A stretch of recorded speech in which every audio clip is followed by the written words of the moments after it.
Hello everyone, welcome back to my channel. तो friends, यहाँ पे आज मैं बात करूंगी फिर से सपना के बारे में। और लोग इतने ज़्यादा पागल हुए जा रहे हैं, इतने ज़्यादा पागल हुए जा रहे हैं कि उनकी वीडियो या उनकी रील्स में से पार्ट उठाते हैं थोड़ा थोड़ा और अपने चैनल पे सीधे सीधे अपलोड कर देते हैं सिर्फ डॉलर और व्यूज़ के लिए। जबकि ये वाईटी के खिलाफ है, लेकिन लोग फिर भी ऐसा कर रहे हैं। और इक्का दुक्का ही नहीं, बहुत सारे यूट्यूबर इस चीज़ को कर रहे हैं। तो उनमें से एक ऐसी यूट्यूबर हैं जिनको कॉपीराइट स्ट्राइक मिल गया है। यहाँ पे मैं नाम नहीं लूँगी उनका, लेकिन उनको कॉपीराइट स्ट्राइक आ गया है और उन्होंने वीडियो में बना के साफ साफ बोला है इस चीज़ को। और उन्होंने वीडियो बना के साफ साफ इस चीज़ को बोला है, सीधे सीधे ब्लेम लगाया है किस पे? भोली भाली सीधी सादी दिखने वाली सपना पे। तो उन्होंने अपनी वीडियो में साफ साफ इस चीज़ को बोला है कि जिसे हम देख के सीधा साधा या भोला भाला समझते हैं, असल में वो वैसा होता नहीं है, वो कुछ और ही होता है अंदर से।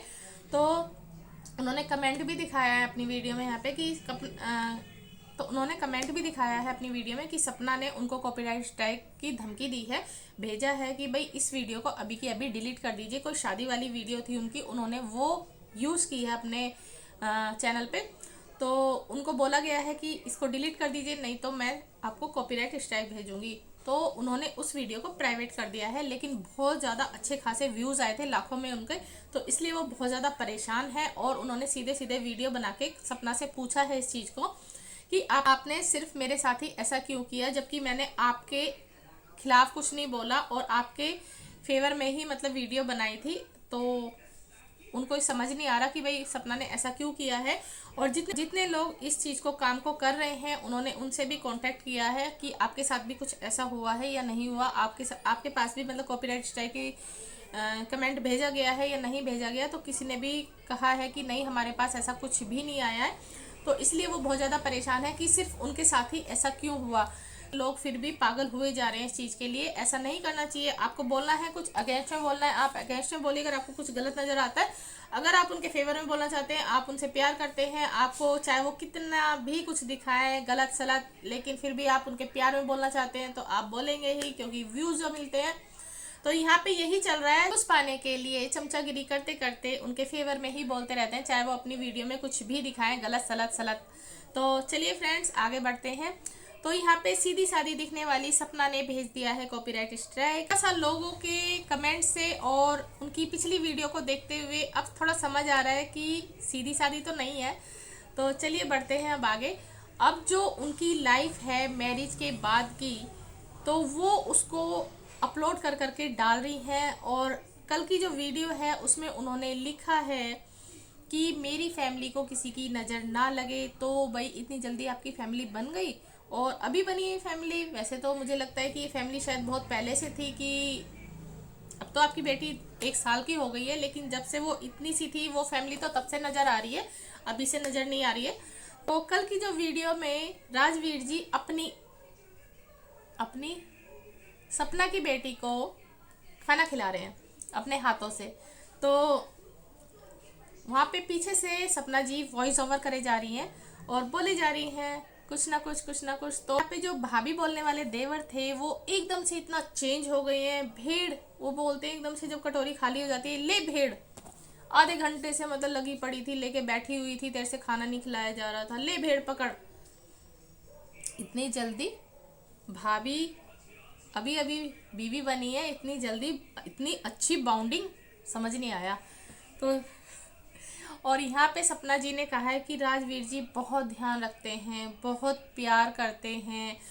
तो सपना जी को ये चीज़ कल ही नजर आई कि इतना ज़्यादा ध्यान रखते हैं, इतना ज़्यादा प्यार करते हैं। यार प्यार तो वो तब से करते आ रहे थे जब से मतलब इनके हस्बैंड की डेथ हुई है, और ध्यान भी तब से ही रखते आ रहे थे। लेकिन चलिए, इनको तो खैर अपनी वीडियो में इस चीज़ को बोलना था, क्योंकि अब शादी के बाद वाली लाइफ शुरू हुई है। और लोग भी इसी चीज़ को बड़ा चढ़ा के कह रहे हैं कि राजवीर जी ने मैरिज के बाद बहुत अच्छे से अपनी जिम्मेदारी को निभाया। तो भाई पहली बार मुझे यार ये चीज़ ना समझ नहीं आ रही, जब से उनके हस्बैंड की डेथ हुई है, मैरिज के बाद ही क्यों संभाला? वो तो तब से संभालते आ रहे हैं जिम्मेदारी। उनकी बेटी और सपना का इतने अच्छे से शुरू से ध्यान रखते आ रहे हैं, जब से लोगों को मैरिज के बाद ही क्यों दिख रहा है? यार वो पहले से ध्यान रखते आ रहे हैं, पहले से संभालते आ रहे हैं। यहाँ तक कि सपना को इतने बड़े सदमे से इतनी जल्दी बाहर निकाल दिया कि जिस दिन उनकी शादी थी उस दिन वो बिल्कुल भी इमोशनल नहीं हुई है, बिल्कुल भी रोई नहीं, उनकी आंखों में आंसू नहीं आए। बर्थडे वाले दिन उनकी आंखों में आंसू नहीं आए, उनकी माँ की आंखों में आंसू थे लेकिन उनकी आंखों में बिल्कुल भी आंसू नहीं थे। और वो इस तरीके से मतलब हंसी मजाक करके दिखा रही है पिछली वीडियो में कि कहीं से कहीं तक लगता ही नहीं कि भाई देवर भाभी वाला रिश्ता है। वो साफ साफ नजर आ रहा है वहाँ पे कि जिस तरीके से वो छेड़खानी करती है, जिस तरीके से वो बातचीत करती है, जो एक तरीका होता है हस्बैंड की बॉन्डिंग, एक हस्बैंड के साथ बात करने का तरीका होता है, वो साफ साफ झलकता है उस चीज़ में। तो मेरे को तो ये चीज़ पहले पता ही नहीं थी कि ये देवर और भाभी है। मुझे तो तब पता चला कि भाई जब मैंने इनकी शादी वाली वीडियो देखी है और जब जब लोगों के कमेंट पढ़े तब जाके मैंने इनकी पिछली वीडियो खोल के देखी है। तो कहीं से भी कहीं तक नजर ही नहीं आता कि भाई ये हस्बैंड वाइफ नहीं है। मैं तो इन्हीं को ही हस्बैंड वाइफ समझती थी क्योंकि थंबनेल वे इस तरीके से लगाते थे। तो चलिए खैर, लोगों की सोच है कि भाई लोगों को अब नजर आ रहा है कि भाई वो शादी के बाद अपनी जिम्मेदारी को इस तरीके से संभाल रहे हैं, लेकिन मुझे तो लग रहा था वो शुरू से ही संभाल रहे हैं।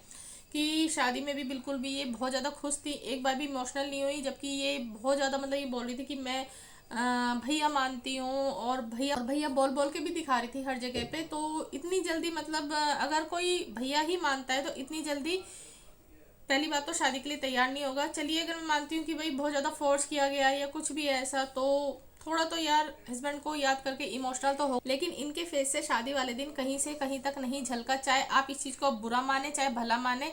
अब आप ये कहेंगे यार क्या रोती रहे लड़की, जी नहीं, रोना नहीं चाहिए, बिल्कुल भी भूल जाना चाहिए, आगे बढ़ जाना चाहिए।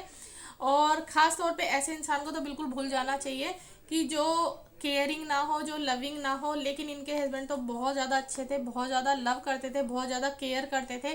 क्योंकि वो चीज़ आपको देख के पता चल जाएगी इनकी वीडियो में कि जिस तरीके से ये रहती थी उस तरीके से आपको साफ साफ पता चल जाएगा, और जिस तरीके से उनकी वीडियो है देख के पता चल जाएगा कि कितने लविंग और केयरिंग हस्बैंड थे। तो इतने लविंग और केयरिंग हस्बैंड को वो दूसरी शादी जिनकी हो रही हो तो वो बिल्कुल भी ना मिस करे, तो ऐसा तो हो ही नहीं सकता।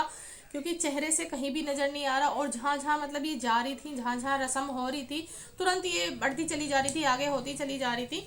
और जब इनकी एक फ्रेंड गई थी, वैसे वो फ्रेंड ना ज़्यादातर ना मतलब पार्टी में ही जाती है क्योंकि वो खुद भी बहुत अच्छी अमीर है खास तौर पे, लेकिन वो छोटे लोगों से बिल्कुल भी रिश्ता नहीं रखती है। वो दिखाती है थोड़ा सा, लेकिन जहाँ भी ऐसे बड़े लोग होते हैं ना, बड़े यूट्यूबर, वहाँ पे तुरंत वो पार्टी करने चली जाती है, तुरंत वो फ्रेंड बन के चली जाती है कि मैं तो आपकी बहुत बड़ी फ्रेंड हूँ। तो हाँ जी भैया, जब इतना बड़ा यूट्यूबर होगा, जब इतनी बड़ी मतलब वो खासियत होगी, तो उनके तो हर कोई फ्रेंड होता ही है। ये कहने में ही है कि भाई गरीब का कोई फ्रेंड नहीं होता, ये हकीकत ही है। तो चलिए मैं इस चीज़ को तो यहीं छोड़ती हूँ। तो उन्होंने बोला जब ये इनके घर गई थी कि मैं दिखा दूँ कैमरे में, तो कहती नहीं नहीं नहीं नहीं, अभी नहीं, अभी मैं थोड़ा मतलब तैयार हो रही हूँ, मैं बाद में आऊँगी सामने। तो आप खुद देख लीजिए कि वो कितनी एक्साइटेड थी मतलब तैयार होने में, मतलब और कहीं से भी नहीं लग रहा था कि ये बिल्कुल दुखी है या उस दिन ये अपने हस्बैंड को मिस कर रही हैं। तो चलिए अब यहाँ पे लोग ये कह रहे हैं कि सपना जी ने बहुत ज़्यादा सेक्रीफाइस किया है अपनी लाइफ में, और वो बिल्कुल भी तैयार नहीं थी। वो मोनू को मोनू भैया ही बोलती थी, तो के लिए तैयार नहीं थी। भाई हर चीज़ उनको इतनी अच्छी मिली है, सब ये कहते हैं कि भाई बहू बहुत अच्छी है, बहू बहुत अच्छी है। तो भाई क्योंकि जब एक लड़की शादी करके दूसरे घर में जाती है, अनजान घर में, और वहाँ पे सारे बंदे उसको अच्छी तरह से कोऑपरेट करने वाले मिलते हैं, तो लड़की अपने आप बहुत अच्छे तरीके से एडजस्ट हो जाती है, कुछ भी उसको शिकायत नहीं होती। लेकिन अगर लड़की को कोई भी परेशानी होती है किसी भी तरीके की, तब थोड़ा सा वो एडजस्ट करने में दिक्कत करती है, लेकिन वो हर चीज़ को सीख जाती है, हर चीज़ में ढल जाती है। तो इनको तो हर चीज़ बहुत ओपनली मिली है। आपने देखा होगा आंटी का रहन सहन और इनका रहन सहन बहुत ज़्यादा फ़र्क है। इनको देख के कोई भी नहीं कह सकता ये बहू है या फिर ये लड़की है। हर चीज़ को लेके इनको आज़ादी है, कुछ भी ये करें, कैसे भी ये कपड़े पहने, तो बहुत ज़्यादा फ़र्क है। क्योंकि जो आंटी जी के ससुर हैं वो भी वहीं रहते हैं, और आप आंटी के रहने का तरीका देख लीजिए, इनका रहने का तरीका देख लीजिए, बहुत ज़्यादा डिफरेंट है दोनों में। और कहीं भी आने जाने में आपने देखा होगा कि अब तो ये अपने देवर के साथ ही घूमती रहती है। आपने देखा होगा बाहर ज़्यादातर ये गाड़ी में ही सफ़र करती हुई दिखती हैं, आपने देखी होगी इनकी वीडियो। तो मैं भी देख के हैरान हूँ, कोई दिन ऐसा नहीं जाता कभी कहीं कभी कहीं इस तरीके से। तो भाई जब जिसको ऐसा घर मिलेगा तो उसको वहाँ पे शिकायत क्या होंगी, काम वाली लगी पड़ी है हर चीज़ के लिए, इनको तो पूरा ऐशो आराम मिला हुआ है, किसी चीज़ की कोई कमी नहीं है। तो फिर और दूसरी तरफ इनको हर काम की आज़ादी है, जैसे ये वीडियो बनाती हैं, जैसे ये रील्स बनाती हैं, हर चीज़ की इनको आज़ादी दी गई है, किसी चीज़ के रोका टोका नहीं है। फैमिली इनको सपोर्ट करती है तो ये दूसरे घर में क्यों जाएंगी, तो इनको रिस्क ही था कि दूसरे घर में जाएंगी तो शायद वो फैमिली इस तरह का अलाउ ना करे, वो फैमिली इस तरीके से मुझे ना रखे। और 3-4 महीने पहले की इनकी वीडियो देख लीजिए जिसमें ये जिम जाती हैं, वहाँ पे वर्कआउट कर रही हैं, तो किसी चीज़ में भी देख के नहीं लगता है कि भाई इनको किसी चीज़ के लिए रोका टोकी है। तो भाई जब ऐसा घर हर लड़की को मिल जाए तो कौन दुखी होगी, आप खुद सोचिए कौन दुखी होगी। दूसरे लोग कह रहे हैं कि सोने का अंडा देने वाली मुर्गी को कौन छोड़ेगा, भाई जाहिर सी बात है कोई भी नहीं छोड़ेगा। लेकिन इनको भी तो बहुत ज़्यादा यहाँ पे फ़ायदा है, ज़रूरी नहीं है कि हर बहू कमाए तो हर तरीके से इस तरह से आज़ादी हो, या हर कोई घर का जो मेंबर है वो इस तरीके से जैसे ये कपड़े पहन के रील्स बनाती हैं तो हर कोई उस चीज़ को एग्री करे। तो बहुत सारे लोग इस चीज़ को देख के हैरान हैं इनके, हालांकि चाहने वाले इनके बहुत हैं, लेकिन वो सिर्फ पता है वाईटी का यही होता है कि वाईटी पे आपको जो चीज़ दिखाई जा रही है ना वो बहुत अच्छी लगती है, चाहे वो गलती क्यों ना हो। लेकिन अगर यही चीज़ आपके घर में या आस पड़ोस में हो तो आप वहाँ पे ऑब्जेक्शन उठाएंगे ही उठाएंगे। कि आपके घर में मान लीजिए कोई देवर भाभी इस तरीके से मजाक कर रहा है, या देवर भाभी इस तरीके से मतलब वीडियो में मतलब साफ साफ टच करके मतलब मजाक कर रहा है या टच करके बात कर रहा है, तो आप वहाँ पे ऑब्जेक्शन उठाएंगे। या फिर आप पड़ोस में भी इस तरह का देखते हैं तो आप ऑब्जेक्शन उठाएंगे ही। लेकिन वाईटी पे कुछ लोग ये कहते हैं हाँ नहीं बहुत अच्छे हैं, वाईटी पे ये बोलेंगे कि नहीं नहीं ये चीज़ सही है, तो क्योंकि उनको मज़ा आ रहा है सिर्फ देखने के लिए, क्योंकि हम जो चीज़ देख रहे हैं ना हमें इंजॉयमेंट मिल रहा है, इसलिए थोड़ा सा डिफरेंट हो जाती है यहाँ पे बातें। तो चलिए फ्रेंड्स यहीं तक थे मेरे पॉइंट, और करती हूँ मैं अपनी वीडियो का एंड। आई होप आप लोगों को मेरी बातें अच्छी लगी होंगी, और अच्छी लगी हो तो प्लीज़ लाइक एंड सब्सक्राइब जरूर कर दीजिए और आगे शेयर भी कर दीजिए। मिलती हूँ मैं नेक्स्ट वीडियो में, अपना ध्यान रखिएगा।